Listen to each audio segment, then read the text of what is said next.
Olympic City, Colorado Springs, Colorado. This is the USA Volleyball Show, and here are your hosts, Clarence Hughes and Stephen Munson.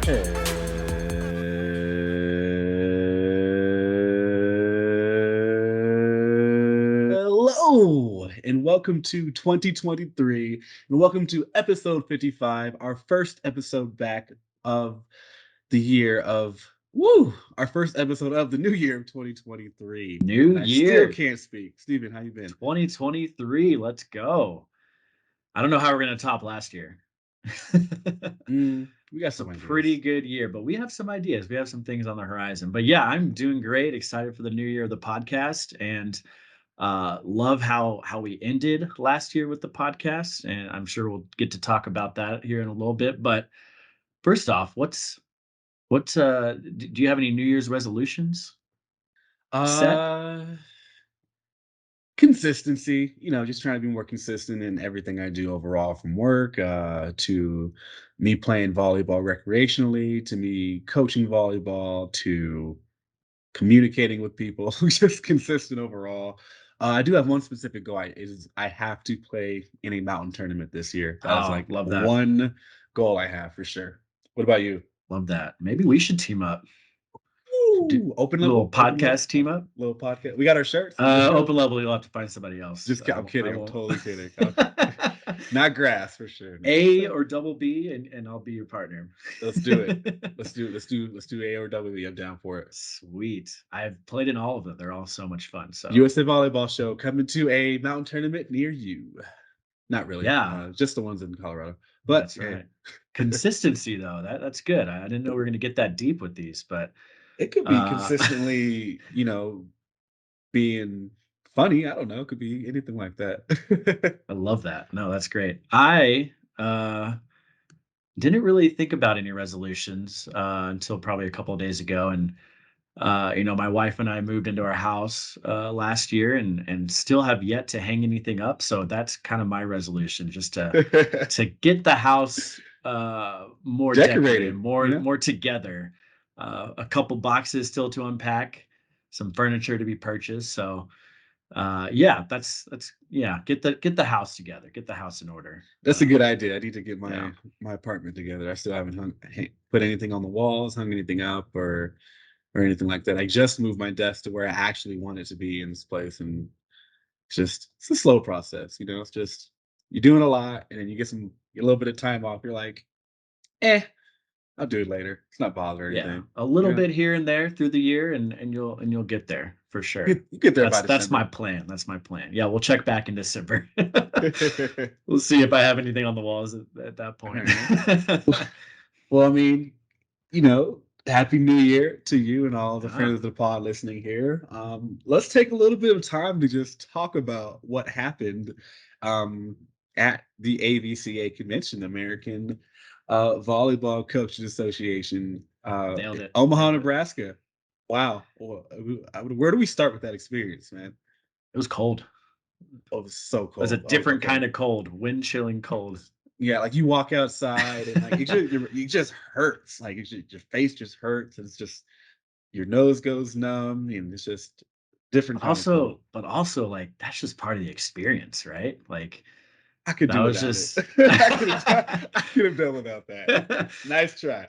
No, that was my first time. You're right. Yeah, that was my first time at AVCA. First time at that convention, and it just blew me away every single day just to be in that convention center, on the floor of the convention center with all the vendors and everybody there, all the coaches around, all the presentations that I got to sit in on, and just see that a different part of our community. I don't know if I had, at least in a while, haven't seen a bunch of coaches all in one place, and that was really cool to see. That was so beautiful to see, and just literally it's a giant, not even a classroom session, because there are so many live demos and tutorials and walkthroughs happening like on course as they're happening, and of course you have your demonstrations happening or your sessions happening in meeting rooms too there, but it's just so interactive, and then there's so many amazing, volleyball related booths that were there and vendors that just really help you apply just anything really related to volleyball to your coaching or playing game or just overall knowledge of just the sport. We were there on behalf of USA Volleyball. We had our huge booth and we had a few different, pro leagues there and just literally anything you needed from, rest and recovery to volleyball equipment to I don't even know. So much there. It's just a lot to take in. And that's not even like the half of it. I mean, we also went to the Final Four matches and we also got to, cover media for the national championship game, which is insane. Yeah, that was wild. I was not. I don't think I was fully prepared for that experience. I I was had not. seen it on TV. I knew how big it was, but I didn't really know how big it was until we were directed to our seats front row on the court. Which was super cool. That was an awesome experience, and just to see that level of volleyball up close and uh, yeah, it was insane. And a lot of those athletes we've kind of read about through being involved in our NTDP program and junior national teams, collegiate national teams, but haven't seen much in person. So it was really cool to see those athletes and just those teams and those coaching staffs in that moment, and to see how much it meant to them and those programs to be in that moment. It was really cool. 100% agree. And I think what really made this moment that much more special was the sold out attendance there. I Yeah, mean, yeah. I don't think I've ever seen volleyball play to that capacity before. I've seen our men's national team play, at Walter Pyramid and at Cal State Long Beach. I've seen them play at the Galen Center at USC. And those are a lot. There are a lot of people there. Like, I'm not trying to deter anyone from that too, but um, the the Chi Health Center in Omaha is it's smaller, a little bit smaller. I think capacity was just over 16,100 or something like that. But it was sold out there, and just to have a sellout crowd on all three tiers and three levels of the venue, and to be where we were. Hi, PK. Hello, sir. PK, my cat just entered the frame, but just to have them there the way they were and just everything just happening was just Texas fans in one area. We have Louisville fans in another area. And then their bands were there just to make it everything, just to make it sweeter. Like, gosh, I love a good band. I used to be a band, I don't want to say band nerd, but I was a band player in middle school, all through middle school actually. So I love seeing that too. What instrument did you play? I played the trombone and I played the baritone.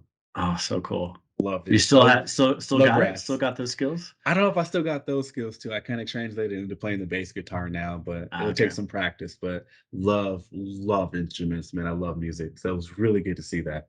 This guy, he Yeah. just won't leave frame right now. It's fine. PK entering the fray. No, such a cool event, like you talked about, like we've been talking about. But one of the highlights from that for me was seeing the recognition of our Olympic and Paralympic staff on the court was just, and side by side was so cool.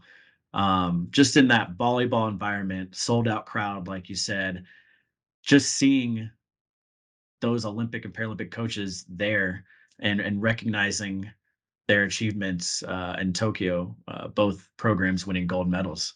Um, the U.S. women's national team and the U.S. women's sitting national team coaching staffs there, and I know how much that meant to them, how much it meant to those programs, and saw a lot of the athletes interacting with that, engaging with that on social media too, which was really cool. So yeah, just gosh, I don't know how we're gonna kind of live up to that hype that we had there for that. But where's it next year? Tampa?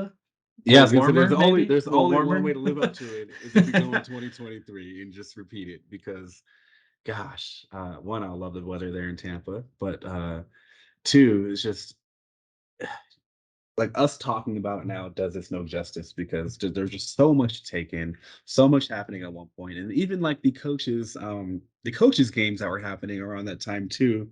Like I really got a chance to meet so many just good, interesting coaches that was just one wanted to have fun, they wanted to play, and obviously two, they took everything there and applied they're just applying everything to just become better coaches. And that was really good to see with us being, in a general coaching shortage, and we're in an official shortage here too. But it's really good to see just that quality, or those coaches just trying to come in and make themselves better for, the athletes that they coach, the people that they represent, the people that come in and, choose to play for them. It's just really good and reassuring. It was so good to just experience that too. Yeah, thank you so much to the AVCA for inviting us out there, allowing us to be part of that podcast center there. That was really cool too. Just the amount of people that were walking around and getting to see the podcast, kind of see the podcast for the first time, because we haven't had that many live recordings before. So that was cool, and the people that were walking around were kind of a big deal. I know. Man, what did that one guy say? Man, those podcast guys are all over the place. Those podcast guys are all over the place. Yeah. That was You know, great. to see Danielle Scott kind of walk when we were talking to Tama at the podcast center. Danielle Scott, Taiba, Hanif Park walked by too. Just never know who you're gonna run into at that convention. That was really cool. That's so great. Yeah, thank you to ABCA for inviting us out there and having us be a part of that, and NCAA as well for having us out for the Final Four. That was an awesome experience, and one that surely we will never forget. That was really cool. But moving on, we could geek out about AVCA and NCAA and that whole experience for multiple episodes of the podcast. But moving on to this episode, let's first start off with, in case you missed it, our last two episodes were recorded while at AVCA, episode 53 with U.S. men's national team and UCLA men's volleyball head coach John Speraw, and then episode 54 with U.S. women's national team assistant coach Tama Miyashiro. Really great conversations with those two. Learned a lot about them, their personal lives, their vision and goals looking ahead to this season, as well as looking ahead to the Paris Olympics in 2024. So you can watch those also, watch those two episodes on the USA Volleyball website and USA Volleyball YouTube channel. That's usavolleyball.org, our website. Check them out right now. They're, again, great episodes, great conversations. And I think you get a little bit more out of watching them too. So if you already listened to them, go check out the video versions and you might get a little bit more out of it. I think they're really cool. And jumping in with our first news with Hughes of 2023, Clarence, give it to him. All right. Well, I haven't done one of these in a while. I'm kind of spoiled off of the live interviews we've been doing. Those have been great. Like, just to kind of touch on that, just really great to just sit down with people. And PK, oh, look at that, just in the background on a cabinet now. But anyways, news with Hughes, excuse me. The National Team Development Program, aka NTDP, held a successful winter training series late in December in Southern California. Note, Christmas time around California, it was about 80 degrees. Okay, it doesn't get any better than that. But pretty nice. More than 30 USA volleyball regions were represented, 120 beach athletes, and 260 indoor athletes. The program gives junior athletes the chance to practice with and play against some of the best competition while also working with top coaches from across the United States. Congratulations to all of those who attended. 37 athletes with ties to the USA Volleyball National Team Development Program, once again, NTDP, were named to the 2022 American Volleyball Coaches Association, AVCA, Girls High School Volleyball All-American teams. And again, congratulations to all of those who earned this honor. That is a huge, huge thing. So big round of applause to all of you. Congratulations to Betsy Flint and former guest of the show, Julia Scholes, for winning gold at the 2022 NORCECA Beach Volleyball Tour Finals in Punta Cana, Dominican Republic. Also, congratulations to Theo Brunner and Kame Schalk, who took third bronze there as well. Kelsey Robinson Cook and Catherine Plummer won the 2022 Volleyball Women's Club World Championship title with Italy's Prosecco Doc Imoco Volcoliano late at the end of December. Also, congratulations to them and their club, as well as Chiako Bogu and Kara Bajima, who took silver with their club from Turkey. More on these and all other news items at usavolleyball.org. And also, you can access more news, clips, and features on our USA Volleyball social media channels. Nice. A lot of hard pronunciations in there, but you did it. You did it. That was tough. Give that about a C plus. It sounded good. It sounded good. Italian is such a fun language to speak or hear, I guess. I think both. I think both. Yeah. Awesome. Well, yeah, now on to today's show. We are excited to welcome Michelle Meyer, founder of NIL Network and NIL coordinator at San Diego State. NIL, or name, image, and likeness, is a hot topic right now in the sports world, specifically with collegiate athletics. Michelle breaks down what NIL is, what it means for collegiate athletes, how junior athletes can prepare as they start the recruiting process, and much, much more. Let's get right to it. Here's Michelle Meyer. All right, Michelle. Thank you so much for taking the time to sit down with us. I just found out that you worked in the beach office in Torrance, and somehow our paths never crossed and we never met. But would love to hear more about you, your background, and kind of your introduction into volleyball. Yeah. Thanks for having me. Yeah, Excited to chat about all things NIL. My background is all in volleyball. I played collegiately at UC Santa Barbara, professionally for a year in Denmark. Got into coaching, coached the beach volleyball team out at University of Hawaii, Pepperdine, and then worked at USA Volleyball for a couple of years out of Torrance, running the Beach High Performance program. And really in 2019, I was working on a project actually for the AVCA to build a strategic plan to get beach volleyball added for men collegiately.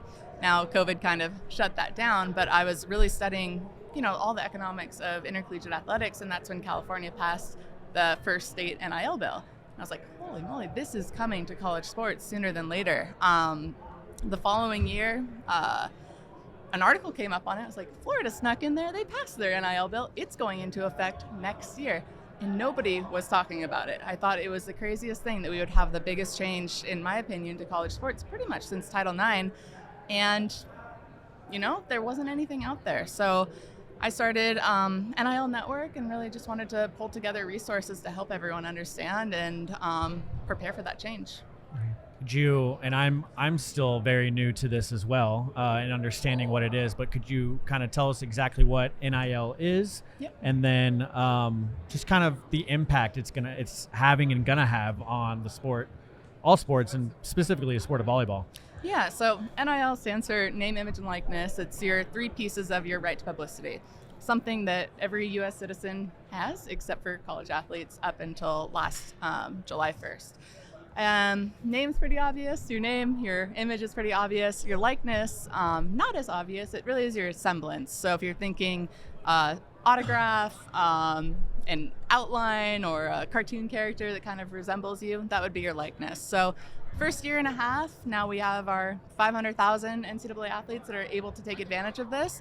And it's really through partnerships, sponsorships, endorsement deals with brands and businesses. So we saw most of the activations happen on social media, on Instagram, where they will partner with a brand. They'll say, hey, what a great product or service. The brand pays them, whatever that amount is. The company then gets a new audience because they are utilizing the audience of the college athlete to promote it. So there's also the other pieces, entrepreneurship. Quite a few athletes have started businesses. Some are coaching camps and clinics and are now able to use their name, image, and likeness to promote the camp and clinic versus before they had to kind of rely on other ways to market it out. Right. So very big change, and it's all over the map right now because we're playing by NCAA has an interim policy. We have about 35 states that have a state NIL law in effect, and then the institutions all have their own policies as well. So yeah, it's a wild landscape. Yeah, kind of Wild West right now a little bit, right? Yep. So how did you specifically start to get involved and become an expert on all things NIL? Yeah, I really got interested in it when I was doing that project for the AVCA back in 2019. And I think when California passed their law, I talked to anybody who would talk to me about it, because I looked back to my time when I was coaching at Hawaii and thought about my previous athletes, and they would have loved to take advantage of this kind of stuff. And not necessarily maybe from the social media side, but even going out and coaching private lessons or doing some of their own businesses. And I was like, this is the right move to make. Now, of course, I looked at it from the lens of volleyball and beach volleyball and was like, the entrepreneurship, the coaching is going to be fantastic. And yeah, just was studying it and pulling together all these different resources and trying to share them out. And because it's such a brand new industry, there's a lot of startups around. People started reaching out just to make that connection from different companies in the space and universities. And I loved it. That was a really fun space. So here we are. Yeah. I guess some of the obvious positives you've kind of touched on are just athletes getting paid, starting their own businesses, having that freedom to start their own businesses, entrepreneurships. But what are some of the, like, I guess, less known, less obvious positives for an athlete having an NIL? I think that, the one that I've heard most from athletes is they just aren't as, before they felt like they were always tiptoeing around and like, man, will this cost me my eligibility if I do this type of thing that should be legal? And now they're going, okay, I can go out and I can confidently, pursue some different monetization opportunities. And a lot of our athletes, even in our Olympic sports especially, they're not on full scholarships, but they are full-time students, they're full-time athletes, and so it's really difficult for them to hold part-time jobs. So NIL affords them the opportunity to, it's still work, it still takes quite a bit of time, some of these opportunities, but they can do them on their own time and when they're available to do them, instead of having a set schedule as you'd find in a part-time job. Mm-hmm. Yeah. What how, I guess, what you've seen, how do athletes kind of go about, getting an NIL deal? What resources are out there, I guess, for that? Yeah, one of, I'd say the top things that athletes are utilizing are these digital marketplaces. So, gosh, there's probably about 100 in this space now, that some of them are focused on connecting athletes with brands. So brands will come on, they'll have a job listing that athletes can apply to. Or an athlete will pick a profile and the brand will reach out to them. Some of these other marketplaces are connecting athletes with their fans, so more of a athlete to consumers, either for digital experiences, shout outs, FaceTimes. There's some NFT companies as well. So I really think the marketplace is probably the easiest way for them to get started in this. Some other, they want to do it themselves. Like some athletes that are more entrepreneurial, they are making a list of their brands that they want to partner with and finding them on LinkedIn, adding them, reaching out and saying, hey, this is who I am. This is why I could give your business a really good return on investment for this type of marketing campaign. And another thing I really like about NIL is, they're getting those real life skills before they're going off after they graduate. Especially with my beach volleyball background, where our athletes graduate and they go on to the AVP or they're playing on the professional tour, they, again, can't hold those full-time jobs. So they are trying to pull together these partnerships and sponsorships and learn all of those nuances after they graduate, when they're also trying to find their own coach, their own gym, manage everything in their life. Now, potentially, they'll have those relationships and some partnerships and understanding of what a sponsorship can look like and go from there. So that's one thing off their box when they're trying to pursue that. What have been some common challenges or points of just causing some hesitancy towards NIL? I know you mentioned eligibility was a big thing, just not being sure of the right and wrong, what to do, what not to do between that. But have there been any other challenge points that kind of caused that hesitation? I think it is a lot more work than any of them anticipated. Once you get outside of that 0.01% where you have the boosters and donors that are just straight using it for a recruiting advantage, for most athletes, it's going to be work. If they're needing to build, if they want to do social media activations, then they need to build their social media profile. If they want to partner with local businesses, which I think will be most of the opportunities in 5 years or so, they are actually, the athletes themselves have to not only be proactive, reach out to the business, but they're onboarding them as well and educating them on what NIL is, what it looks like, and why this local business should consider partnering with athletes. So it is a lot of opportunity for these current college athletes, but it is a lot of work, and they're having to do that whole haul versus, I think, 5 years down the road, when the local businesses understand NIL, they have their budget line for it, they know what's worked in the past, there's been many other examples. It's going to be easier for the athletes in terms of the time commitment and the education they have to do with businesses and brands, but I think it'll also be a little bit harder for them because these brands will have a lot more strategy of who they want to fulfill their campaigns. Mm-hmm. How are the colleges getting involved? And I think you touched on it a little bit earlier, but is that coming into the recruiting process at all for the volleyball landscape? Yeah, so actually for the last year, I've been working at San Diego State full-time as their NIL coordinator. I think I was around the 4th or 5th NIL hire in the whole country. And I thought it was pretty innovative for San Diego State. It's not even a Power 5, but now we're at about 30, 35 full-time staff that are just dedicated to helping with NIL. Outside of that NIL admin role, universities also have third-party partnerships. So Open Doors and Influencer are probably the leading companies in the space. They'll provide athletes, they have marketplaces, they have easy disclosure process. Most state laws require some sort of disclosure. And then outside of that, a lot of schools have also looked internally to create NIL courses, or there's clubs on campus that are working with athletes for marketing. So I think that is also really cool for regular students to get that real life experience, and I think that'll continue to grow as we progress in this. Is the involvement different based on the university or school that you go to? And also, is it different based on the sport you play? Yeah, it's the Wild West right now. So a lot of different interpretations of how much the school can be involved, and then also the school's kind of risk tolerance. Do they want to, there is a real liability if they are facilitating these deals for athletes, some Title IX equity issues as well. And so a lot of schools, San Diego State being one of them, it's very education based. So my role, athletes could come in and meet with me. We can create a strategy together. We can talk about, athletes similar to them and what they've done across the country.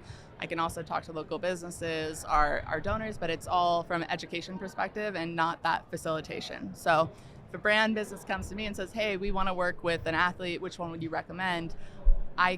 I'm not selecting an athlete for them. I will send them to our Open Doors marketplace. They can filter on there to find, an athlete that makes sense for their campaigns. But I can talk to them about, what some other deals have looked like or whatnot. What's the, I guess for volleyball athletes listening, or maybe parents or whoever is interested in this, what's the reality for a volleyball athlete in this space? What can they expect? What sort of brands can they expect to partner with? What kind of return money can they get from this? Yeah, I would say, it's going to differ athlete to athlete, and especially as we continue progressing and maybe taking some of the Wild West out of this industry. Yeah. But for right now, the marketplaces are a really good place. They're not going to make life-changing money from that, because those are typically national brands that are trying to activate, 1,000 athletes across the country. They're going to pay them $100 each, $50 each. But those add up, right? And it's still more than they had before. And they're usually pretty simple activations where it's, hey, share this to your Instagram story, tag our account, something simple like that. And then there's other athletes that are more proactive. They're reaching out to the local businesses and spending that time to put together a deal and understanding the space. And that's where they'll get more meaningful partnerships and potentially more compensation, because that'll be, in their own town. Would you say maybe for the average athlete, it's more of a way to learn how to navigate these kind of contracts, working with businesses, especially like you mentioned after college, a lot of your resources get taken away because you don't have the training facilities and stuff like that. Yeah. But more of a kind of just a way to learn how to work in that space. Yeah. It is like they're owning their own business. Right. They have to create their strategy. They have to know how to negotiate deals and have something that they're comfortable and confident with. The contract piece is very worrisome for me. We can't expect, student athletes to be lawyers. Right. They're not. That's what people go to law school for. Yeah. But we also know that they're probably not going to go find an attorney and pay them $400 or $500 to vet their contract for them. So that's a bit of a concerning piece. And then the last part of that after is, now they're learning financial literacy skills that they can implement right now. How do you file your taxes? Those different pieces are really cool for them to learn now and then take them with them. You talked about just kind of the things that worried you there, but just some of the other drawbacks that you have seen so far, or maybe foresee in this space. Yeah, I think that this Wild West landscape, I mean, our athletes are pretty exposed right now, and they're so accessible also through their social media accounts. Anybody can go on, send them a direct message and say, hey, I want to represent you, we're NIL agents and blah, blah, blah. Scary, yeah. Yeah, and some of these companies, because there's no barrier to entry, anybody can call themselves an NIL agent. There's no certification, that they are playing the numbers game. They're sending about over, a couple hundred DMs a day, knowing that some of these athletes are not going to have the resources to understand the contract and what they're signing into. So I'm a bit worried in the next couple of years that we'll see some of those not so great stories come out. I know a big concern also is the involvement of boosters and donors getting into that recruiting process. I think NIL, along with the transfer portal, has just been this kind of crazy blend of, we've seen it mostly, I'd say, in football and men's basketball so far. But, athletes would be risking their eligibility if they signed into a contract before actually signing with the school. So it's all these verbal kind of inducements that are going on with no actual guarantee that compensation is there. So I've already heard a couple stories of, kids committing to schools pretty much based off of what NIL money that they were guaranteed, and then they show up on campus and they go, well, actually we're going to, only pay you 20% of that, or maybe even nothing at all. So athletes, I mean, it's a hard space to navigate for them right now. What are some examples of some of the, agreements or, contracts or just the brands that athletes get involved with? Say it one more time. What are some examples that, athletes have been involved in and, been able to kind of benefit from? Yeah, I think that for the most part, the national brands have been the early adopters because they have budgets, they have people that are dedicated to understanding the space and resources to reach out to athletes and put some marketing dollars behind it. I feel in probably 5 years' time, it is going to be more of those local businesses, the restaurants around town that all of the students are eating at, because it makes sense for them to partner with student athletes who are, most of their followers are that young age demographic that is hard to get in front of, and usually a local audience as well. But yeah, it's not quite there yet. And what are some of those top sports that that athletes play that they've been benefiting from? So, just kind of ranking amongst all sports that colleges have to offer. Yeah, I think that, looking at the statistics that have come out from some of these influencer open doors companies, football has been leading the way so far. I also don't think it's fair that they have over 100 players on their team and they don't really break it down by number of players. How are they going to compete against a scales 12 a little off team? there? Men's and women's basketball. Women's basketball has really been killing it on TikTok. Actually, they've got a lot of good dances and things that they're doing up on there. Women's volleyball, I think, is the second women's sport. And something else, a trend that, we've seen now for, I guess, almost 2 years, is that when athletes are in season is when they're the most marketable. But that's also when they're the busiest. So volleyball last year came out at the end of their season, I think, is the second sport behind football overall. But then it kind of died down as we went into the springtime. How can high school athletes, parents even, kind of prepare themselves as they, start to get into the recruiting process and start hearing about NIL and having to make those decisions and just research on their own? How can they prepare themselves? What steps should they be taking? Yeah, I think understanding, what is interesting to them for NIL activations. Is it social media is the most common so far, but there are other opportunities as well. If they want to do social media, they're going to get higher compensation if they have more followers and a high engagement. Right, so how do they strategize around building up their platform so when they can take advantage of it, they're in a good position to do so? Don't buy followers.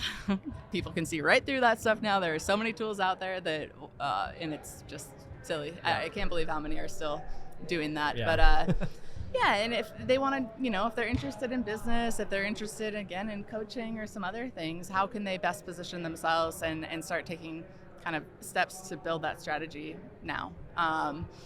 So yeah, I mean, in terms of the recruiting process, if NIL is something that is important to them in college, they probably should look into what their different, it's another now factor into that recruiting process where you have your relationship with coaches, your location, the level of the program, the teammates. Now, what are the NIL resources that are put in place? The third-party partnerships. Do you have an NIL admin you can go and speak to? Do they do jerseys, co-branded opportunities with the school? What does the city look like? I always say in San Diego, we've got 1.4 million people, 85,000 local businesses, and not a lot of competition for sports sponsorship dollars because we only have the San Diego Padres as the professional franchise there. Right. So Okay. I think there's a lot of opportunity there. And smaller, let's say Lincoln, Nebraska has a smaller town, but they are diehard for their Huskers, right? And so there's other kind of opportunities and what that looks like as well. Okay. Yeah. How can high school athletes prepare themselves for the recruitment process with NIL's involvement in a lot of that conversation and just a lot of that prep work? How can they prepare themselves for that? Yeah, I think one thing that concerns me a bit right now is that guarantee of NIL money. Mm-hmm. And I think that they really need to think about if they are speaking to a coach and they go, oh, if you come here, you'll get X. To me, that would be a red flag versus a coach saying, hey, this is kind of the examples of what has been going on our team so far, or the deals and the different brands that they're partnering with. I think the guarantee of money is, but yeah, it scares me a lot. And again, just understanding the different resources, talking to the current athletes on the team. What does it look like for them? Is the coach even supportive of NIL? I know that, it is a massive, massive change that potentially outside of the revenue generating sports that coaches haven't even felt yet, and they just see it as a distraction. They don't want their athletes to do it. And so I think that is also, what does the team culture around it look like right now? So again, it's something so new still that it's going to continue changing and evolving. Yeah, I know it's still very new in the NGB space as well. I believe USA Triathlon was the first to launch a NIL collective. Yep.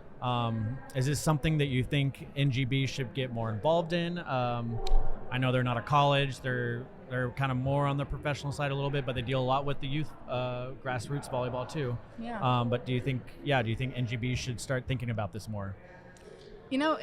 It's interesting with this this new term of collectives, right? So it started as the Gator Collective for University of Florida, I think September of 2021, and it really is a business, an organization that is meant to support athletes of a particular institution. What has started happening, and with USA Triathlon and even outside of NGBs and a couple other spaces, is it's not university specific anymore, but it's sport specific, or even I think, what was there was like a women's athletes collective that came out. Okay, yeah. And so, I mean, it's really a way of fundraising from the people who support those athletes and then bringing in a pile of money and activating whatever they have been built to support. So I think that there's a lot of opportunity there for myself coming from beach volleyball. I'm like, man, that would be cool to have a beach volleyball type collective, because it is niche, and like the fan base, I think, isn't really so diehard for one school or another, but they just love beach volleyball, and they would love access to some kind of, beach volleyball exclusive access content or something like that. So, yeah. Well, I'm sure. Oh, sorry. Do you have a follow-up? I was just gonna ask how has the engagement been with volleyball specific players on the indoor and beach sides of things? This could be, good feedback, or a little more hesitancy on indoors compared to beach. But how's the volleyball community been just in receiving these opportunities that are kind of newly appointed to them? Yeah, I actually just talked a little bit about this in my session before. So there's a company called On3 that's a media company, and part of the databases they're building are kind of like valuations of athletes. So based off of their social media following, engagement, their actual on-court achievements, the I don't know how they measure this, but like the public perception of this athlete. And I think that the top athlete was valued. Again, this isn't how much they've made. It's basically just an algorithm that pulls together some ideas about what they could potentially make in a year. Yeah. And I think the top athlete was around $100,000. But again, it's all just projections right now. For the volleyball athletes that have been very successful, they've had, even before NIL went into effect, they had massive platforms, social media influencing, or they were entrepreneurs, or things like that. So they were well positioned to take advantage of these new opportunities. So yeah, I know that actually University of Houston just did a full team deal, which is pretty cool, with iLab. It was from an alumni of Houston that is the president of 10 different locations, offered the full team a deal. I think they're doing a meet and greet and a couple social media posts. So I'm hoping to see more of those full team deals. I think it makes it more comfortable for the athletes as well, especially if they're, a lot of the feedback I get is, I don't want to be that kind of sellout of my social media platform. It's for friends and family. I don't want to be a billboard and blah, blah, blah, which I totally get. I feel the same way about my own social media account. So some of those meet and greets with your full team, having a meal at a restaurant are very cool. It seems like it'd be more comfortable, like you said, just because you're not by yourself trying to navigate that space. You have your teammates there. Yep. Your coach is probably helping out. Hopefully there's an NIL representative at their school helping out too. So yep. I don't know. Yeah, it's still, like you said, very new. And I'm sure that as this unfolds more, landscape becomes more clear, we'll have you on. We'll have you back on to kind of talk about the updates and stuff. But is there anything else that we've kind of left on the table that you'd like to, I don't know, bring to light or talk about that we missed? I guess I would just say, I know it's a big change and it's scary for a lot of people, and there's a lot of, big headlines, and it's going to take time. I think it'll probably take about 5 years until it becomes a normal kind of functioning part of college athletics. But I 100% believe it is the right move. It is something that athletes deserve that right, as every other student on campus has. So stick with it. Don't quit on it. Yeah. And it shouldn't be ignored. I think, like we mentioned before we started recording, shouldn't be ignored by colleges, coaches, whoever, because it is here to stay, and it's only going to get more stronger as we go, and want to get ahead of it, I'm sure, because it is a scary landscape. Yeah, and I think once they understand it, it not only does it become less scary, but it also creates that, I don't know, I guess like becomes less scary, I'd say. More normalized, maybe, yeah. More normalized, and it isn't as disruptive, because right now, I guess it's like, oh, this kid's doing this NIL deal, and now everybody is talking, and it's all, a lot of noise around it. But if we can just learn and embrace it, then the kids will do it in their free time, and they come and they train, and they're students, and Where can people follow you on social media, or follow you or email you and ask you questions from in the space? Yeah, so the website I started, it's called NILnetwork.com. There's a ton of resources up there for athletes, coaches, administrators, brands, and businesses to understand just how this industry is evolving. On Instagram, NIL Network, and Twitter, although I wouldn't say I'm very active on Twitter. And then every Wednesday, most Wednesdays, I host an open Q&A where anyone around the country can log in. It's 30 minutes. They can come and get their questions answered. I think that's probably the easiest way if they have a couple questions. And Awesome. Well, Michelle, thank you so much. This was very helpful for me personally, because I just don't know a whole lot about it. But hopefully a lot of our listeners got a lot out of it, and excited to see how it all unfolds. Yeah, for sure. Thanks for having me. Thank you. Thank you. Such an enlightening conversation with Michelle, and just a ton of great information that on a topic that I didn't know a whole lot about going into that conversation with her. But great to be able to talk to her, and I think it was just a good jumping off point for all our listeners and anyone interested in that topic. It's a constantly evolving topic. Updates coming out all the time. Even new hires at colleges. That's a new position that's being included in the college athletics department, administration department, just an NIL coordinator, an NIL director. Just a very interesting topic, and just something that recruits. One more thing that recruits need to consider as they go into their collegiate careers, for sure. Yeah, totally agree with everything there too. Again, I myself, just had very minimal information on, NIL, name, image, and likeness. Sorry, but I really love how she pointed out, yes, she has her work she does specifically with NIL Network, but there's also so many levels to it, depending on what institution in college you're at and what sport you're playing, and just imagine like a blank canvas, and just you know, Texas is going to go do things one way, but Austin College, who's a D3 school, might do something different. And then you can take yourself over to the West Coast and, involve yourself with, a smaller school like I went to, California State University, Dominguez Hills, compared to someone or an organization like USC. There's just so many different tiers to it, and it's just growing. It's growing so fast, so rapidly. And, there's a lot of good being done here, and uh, a lot of effort being put towards the right foot. And I do also, respect how she cautioned, like, you just really have to be careful and do your research and make sure you're talking to the right people there too, because, because this is a new space, because there are a lot of uncharted lands here. There's a potential for, you know, athletes to be caught up or potentially caught up in, conversations with, people who don't have their best interest or best foot forward, and uh interest at hand or best foot forward. And because of that, you have to really be careful. So just again, really great conversation we had there, and we learned so much. Yeah, and I think education of this topic is just the most important thing. If you get anything out of this conversation with Michelle, I think that's the biggest part. It's a topic that might be considered, taboo, or just not a something you want to avoid. But it's here, and it's going to stay. It's made into NCAA policy now, so it's here to Mhm. stay. So just the more you know about it, the more you're better prepared going into it. And yeah, like you said, it's continuing to evolve. Different, it's getting updated every day. Different information coming out every day. So definitely reach out to Michelle, reach out to the NIL Network if you have questions. They have tons of great resources on that website.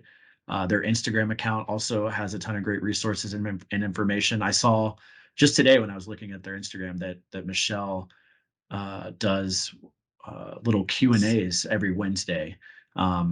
I'm not sure if she's carrying that over into the new year, but that was her last post, her last pin to post. So definitely be on the lookout for that, and just to check in every now and then, just to see what's new on the topic.